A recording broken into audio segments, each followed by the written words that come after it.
नमस्कार, मैं शुभी महेश्वरी और आप देख रहे हैं new India headline. Madhya Pradesh में 17 नवंबर को एक ही चरण में सभी 230 सीटों पर विधानसभा चुनाव हुए थे।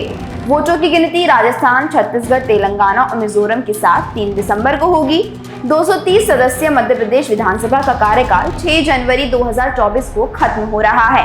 राज्य में बीजेपी और भारतीय राष्ट्रीय कांग्रेस यानी आईएनसी के बीच सीधा मुकाबला देखा गया। 2018 में कांग्रेस ने 230 में से 114 सीटें हासिल की, लेकिन पूर्ण बहुमत से पीछे रह गई। इसमें बहुजन समाज पार्टी, समाजवादी पार्टी और स्वतंत्र विधायकों के समर्थन से सरकार बनाई और दिसंबर 2018 में कमलनाथ ने मुख्यमंत्री पद की शपथ ली। हालांकि राज्य सरकार तब गिर गई जब 22 कांग्रेस विधायकों ने विधानसभा से इस्तीफा दे दिया और बीजेपी में शामिल हो गए। मार्च 2020 में शिवराज सिंह चौहान ने मध्य प्रदेश में सीएम का पद संभाला। खैर, राज्य में हार जीत का फैसला भले ही भारतीय जनता पार्टी और कांग्रेस के बीच हो, लेकिन ये तय है कि इस चुनाव मुख्यमंत्री शिवराज सिंह चौहान का भविष्य तय होगा। इसी बीच मध्य प्रदेश चुनाव 2023 का सबसे बड़ा एग्जिट पोल सामने आया है। एग्जिट पोल्स में भी किसी एक के पक्ष में मतदाताओं का झुकाव देखने को नहीं मिला।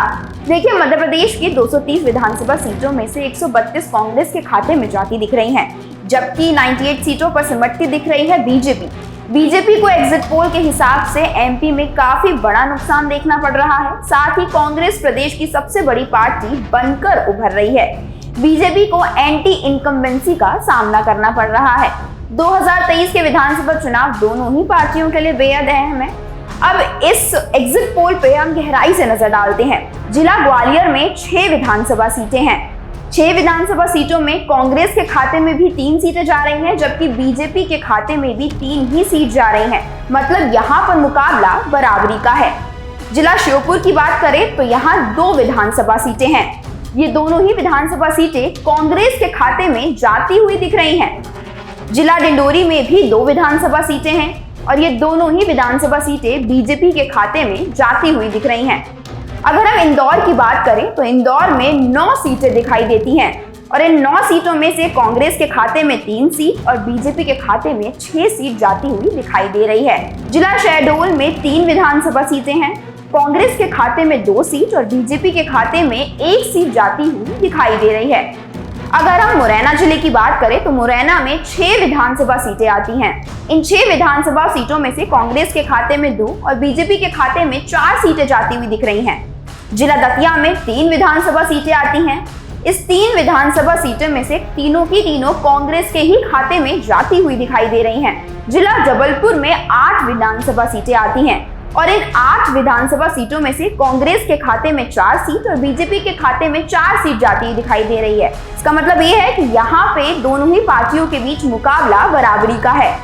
जिला शिवपुरी में 5 विधानसभा सीटें हैं। इन 5 विधानसभा सीटों में से कांग्रेस के खाते में 3 और बीजेपी के खाते में 2 सीट जाती हुई नजर आ रही है। गुना जिला में 4 विधानसभा सीटें हैं और इन 4 विधानसभा सीटों में से चारों ही सीटें कांग्रेस के खाते में दिखाई दे रही हैं जाती हुई। बीजेपी के खाते में 0 सीट यहां पर जा रही है। जिला सागर में 8 विधानसभा सीटें हैं। इस 8 विधानसभा सीटों में से बीजेपी के खाते में 3 सीटें जा रही हैं, जबकि कांग्रेस के खाते में 5 सीट जाती हुई दिखाई दे रही हैं। उज्जैन में 7 विधानसभा सीटें हैं और इन 7 विधानसभा सीटों में से कांग्रेस के खाते में 5 सीट और बीजेपी के खाते में 2 सीट जाती हुई दिखाई दे रही है।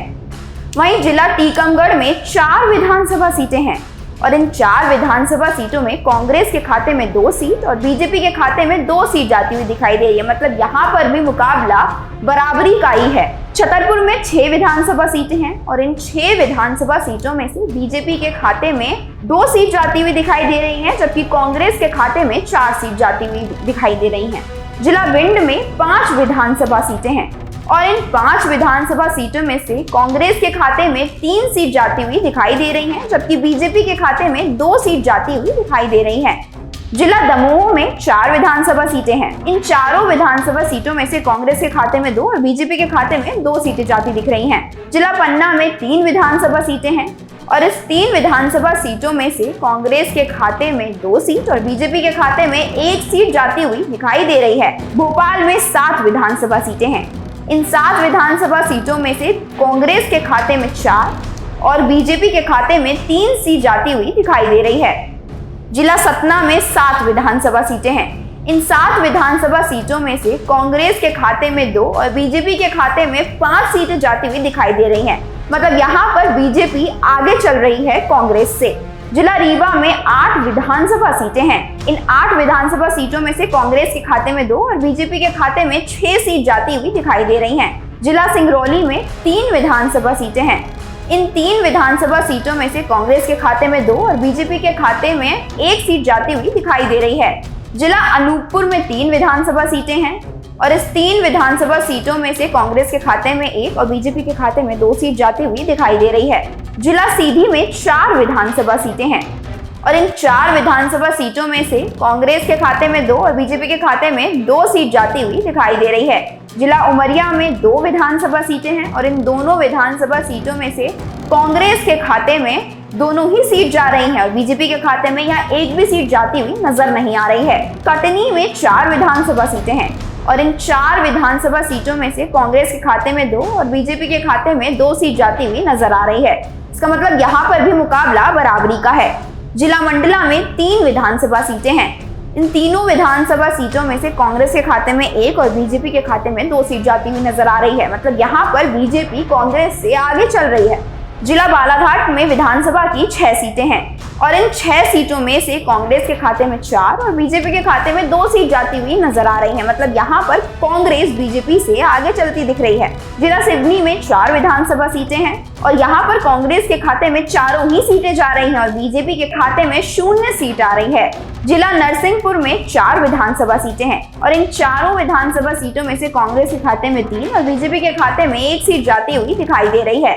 जिला बैतूल में 7 विधानसभा सीटें हैं और इन 7 विधानसभा सीटों में से कांग्रेस के खाते में 4 और बीजेपी के खाते में 3 सीट जाती हुई दिखाई आ रही है। जिला छिंदवाड़ा में 5 विधानसभा सीटें हैं और इन 5 विधानसभा सीटों में से कांग्रेस के खाते में 2 और बीजेपी के खाते में 3 सीट जाती हुई नजर आ रही है। जिला हरदा में 2 विधानसभा सीटें हैं और इन दोनों विधानसभा सीटों में से कांग्रेस के खाते में दोनों ही सीट जा रही हैं, जबकि बीजेपी के खाते में 1 भी सीट यहां जाती हुई नजर नहीं आ रही है। जिला होशंगाबाद में 4 विधानसभा सीटें हैं और इन चारों विधानसभा सीटों में से कांग्रेस के खाते में 2 और बीजेपी के खाते में 2 सीट जाती हुई नजर आ रही है। जिला रायसेन में 4 विधानसभा सीटें हैं और इन चारों सीटों में से कांग्रेस के खाते में 2 सीट जाती नजर आ रही है, जबकि बीजेपी के खाते में भी 2 ही सीट जा रही हैं। विदिशा में 5 विधानसभा सीटें हैं और इन 5 विधानसभा सीटों में से कांग्रेस के खाते में 2 और बीजेपी के खाते में 3 सीट जाती नजर आ रही है। मतलब साफ है कि विदिशा में बीजेपी आगे बढ़ती हुई नजर आ रही है। जिला सीहोर में 4 विधानसभा सीटें हैं और इन चारों विधानसभा सीटों में से कांग्रेस के खाते में चारों ही सीट जा रही हैं और बीजेपी के खाते में यहाँ 1 भी सीट जाती हुई नजर नहीं आ रही है। राजगढ़ में 5 विधानसभा सीटें हैं और इन 5 विधानसभा सीटों में से कांग्रेस के खाते में 3 सीट और बीजेपी के खाते में 2 सीट जाती हुई नजर आ रही है। शाजापुर में 3 विधानसभा सीटें हैं और इन 3 विधानसभा सीटों में से कांग्रेस के खाते में 2 सीटें जबकि बीजेपी के खाते में 1 सीट जाती हुई नजर आ रही है। देवास में भी 5 विधानसभा सीटें हैं और इन 5 विधानसभा सीटों में से कांग्रेस के खाते में 2 और बीजेपी के खाते में 3 सीट जाती हुई नजर आ रही है। जिला खंडवा में 4 विधानसभा सीटें हैं और इन 4 विधानसभा सीटों में से कांग्रेस के खाते में 2 और बीजेपी के खाते में भी 2 ही सीट जाती हुई नजर आ रही है। बुरहानपुर में 2 विधानसभा सीटें हैं। इन दोनों विधानसभा सीटों में से कांग्रेस के खाते में दोनों सीट जा रही हैं और बीजेपी के खाते में 1 भी सीट जाती हुई नहीं नजर आ रही है। खरगोन में 6 विधानसभा सीटें हैं।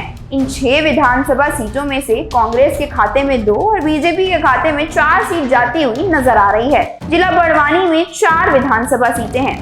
इन चारों विधानसभा सीटों में से कांग्रेस के खाते में 2 सीट जा रही है जबकि बीजेपी के खाते में भी 2 ही सीट जा रही हैं। यहाँ पे अलीराजपुर में 2 विधानसभा सीटें हैं। इन दोनों विधानसभा सीटों में से कांग्रेस के खाते में दोनों ही सीट जा रही हैं। बीजेपी के खाते में यहाँ कुछ जाता हुआ नहीं नजर आ रहा। झाबुआ में 3 विधानसभा सीटें हैं।